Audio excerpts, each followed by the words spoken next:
Good morning, students. A very warm welcome in my science class.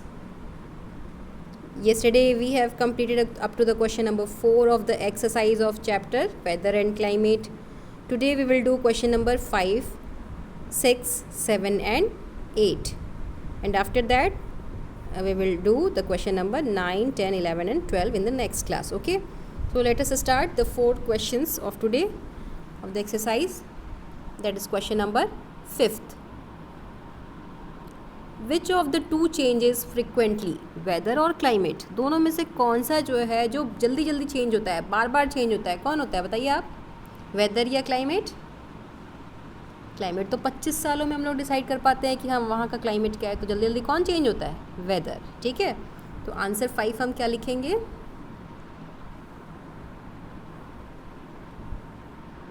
Answer 5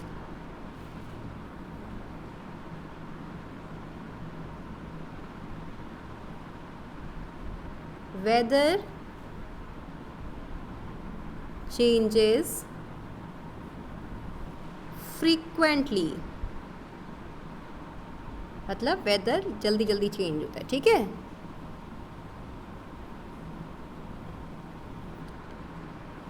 और climate 25 years में decide होता है, और क्लाइमेट जल्दी नहीं बदलता कहीं का।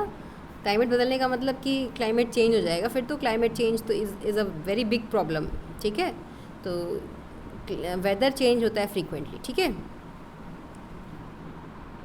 वेदर चेंजेस फ्रीक्वेंटली, या आप चाहें तो आगे ये भी लिख सकते हैं, इन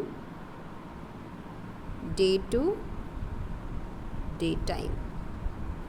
ठीक है, मतलब हर दिन बदलता है वेदर। Okay, so this is answer number 5. Let us move towards question number 6. Following are some of the characteristic of animal. यहाँ कुछ कैरेक्टरिस्टिक दिए गए एनिमल के 1 से लेकर 10 तक। For each characteristic indicate whether it is adaptation for tropical rain forest और polar region. आपको बताना है कि ये जो एडेप्टेशन है, ये जो फीचर है, ये जो कैरेक्टरिस्टिक है, ये ट्रॉपिकल रीजन के लिए है या पोलर रीजन के लिए। ठीक है, और इसमें से कुछ कैरेक्टरिस्टिक आपको ये भी बताना है कि जो दोनों के लिए हो। आपको क्या लगता है कि कोई ऐसी कैरेक्टरिस्टिक है जो दोनों के लिए ज़रूरी है? ठीक है, तो आप उसको अलग से लिखना है। ठीक है, let us do the question number 6. Now let me rub this first. Okay, now move towards answer number 6. ठीक है, तो फर्स्ट कैरेक्टरिस्टिक क्या है?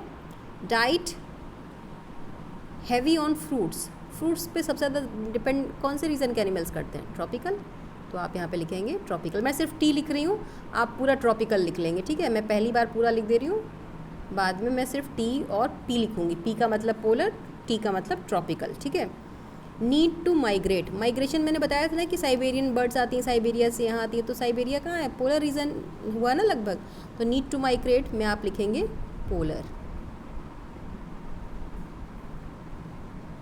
ठीक है, LAR।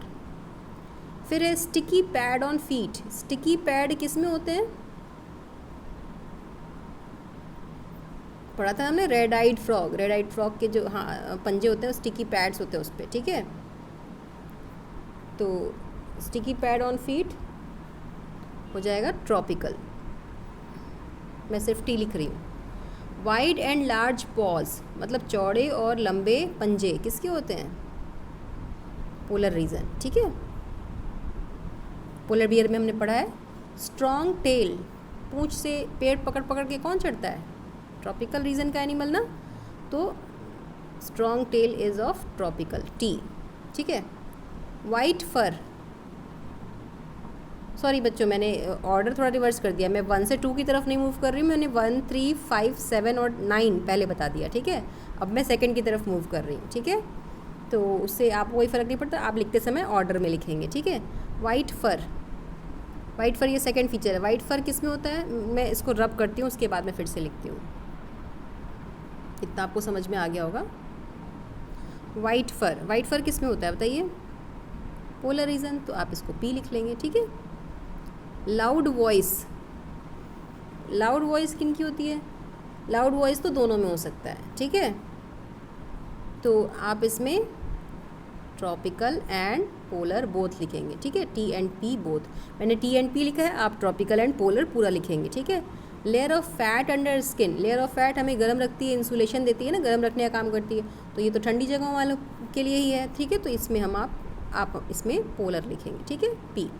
Bright colours, bright colours के एनिमल्स किस में मिलते हैं? पोलर रीजन में तो सब वाइट वाइट ही मिलते हैं ना मिक्स सब, ताकि वो आइस में गुम हो जाए, है ना, छुप जाए। ब्राइट कलर्स के हमें मिलते हैं ट्रॉपिकल रीजन में, ठीक है। तो यहाँ इसमें आप भरेंगे टी यानी ट्रॉपिकल, ठीक है। लॉन्ग एंड लार्ज बीक, मतलब लंबी और बड़ी चोंच किन की होती है? ये हमने पढ़ा है, ये भी है ना, टॉकुन एक पक्षी के बारे में पढ़ा है ना, उसकी लॉन्ग एंड लार्ज बीक होती है, तो ये भी ट्रॉपिकल का ही फीचर है, ठीक है। तो यानी इतना तो हो गया। अब इसमें जो लास्ट क्वेश्चन था, do you think that some of this characteristic can be adopted for both regions? तो आप इसका आंसर लिखेंगे येस, ठीक है। इस पार्ट का आंसर क्या है? येस। कौन से फीचर? लाइक, जैसे हमने एक में लिखा है ना दोनों के लिए, लाइक लाउड वॉइस। समझ में आई बात बच्चों? बस कैसे लिखेंगे इसका आंसर आप? पहले तो आप 1 से लेके 10 तक सबको लिख लेंगे, कौन सा ट्रॉपिकल है कौन सा पोलर है। इसमें लाउड वॉइस वाला जो पॉइंट है उसमें आप ट्रॉपिकल एंड पोलर बोथ लिखेंगे, ठीक है। उसके बाद जो सेकंड पार्ट है क्वेश्चन का, do you think that some of these characteristic can be adapted for both regions, तो आप लिखेंगे येस लाइक लाउड वॉइस, ठीक है। तो ये हो गया हमारा question number 6। Late us move towards question number 7। Before this let me rub this. The tropical rainforest has a large population of animals. Explain why it is so. Tropical rainforest में बहुत ही बड़ी पॉपुलेशन होती है animals की, क्यों? क्योंकि हमने इसको भी लिख रखा है, इस यहाँ की जो वेदर कंडीशन और क्लाइमेटिक कंडीशंस होती है ना, वो अलाउ करती है कि ज़्यादा एनिमल्स ग्रो कर सकते हैं, ठीक है।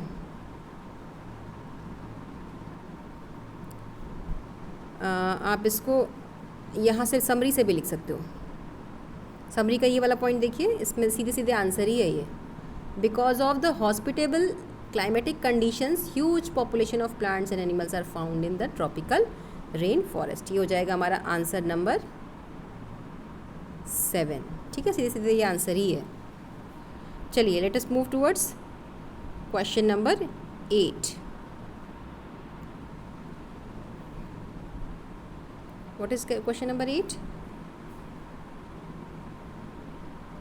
Explain with examples why we find animals of certain kind living in particular climatic conditions. इस क्वेश्चन में आपको बताना है कि एग्जाम्पल देके बताना है कि क्यों कुछ एनिमल्स जो है वो किसी स्पेशल काइंड के क्लाइमेटिक कंडीशन में ही रह पाते हैं, ठीक है। क्यों रह पाते हैं? क्योंकि उनके अंदर वो कैरेक्टरिस्टिक पाई जाती हैं जिसके लिए वो उसी क्लाइमेटिक कंडीशन के लिए अडेप्टेड होते हैं ना। तो इसका आंसर हम क्या लिखेंगे? इसका आंसर हम पोलर बियर भी लिख सकते हैं। पोलर बियर में क्या फीचर्स है उसको एग्जांपल दे सकते हैं ना। तो इसका आंसर आप यहाँ से स्टार्ट करेंगे। आंसर नंबर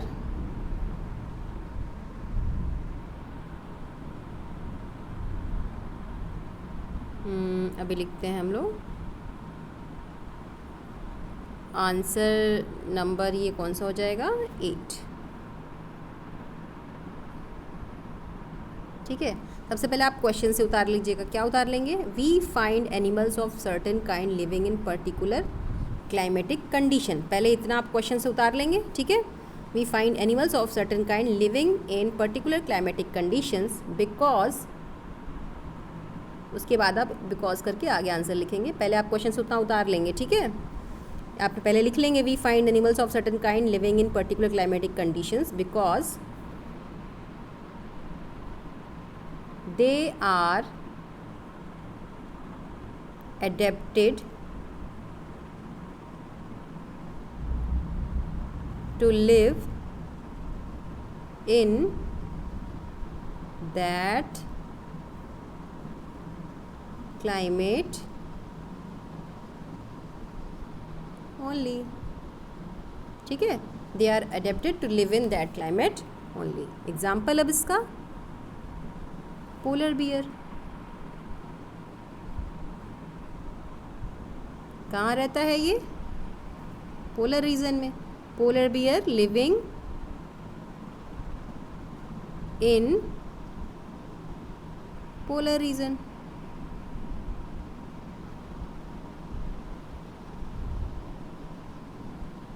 ठीक है, तो आंसर हमारा पूरा क्या हो गया? Answer 8, we find animals of certain kind living in particular climatic condition because they are adapted to live in that climate only. Example, polar bear living in polar region. ठीक है, तो इस तरीके से हमने क्वेश्चन नंबर 8 तक complete किया। Question number 9, 10, 11 and 12 we will do in the next class. Okay, so thank you very much. आप इसको लिख करके मुझे दिखाएंगे अपनी कॉपी। ठीक है, ये चारों क्वेश्चंस आप करके मुझे आज अभी दिखाएंगे।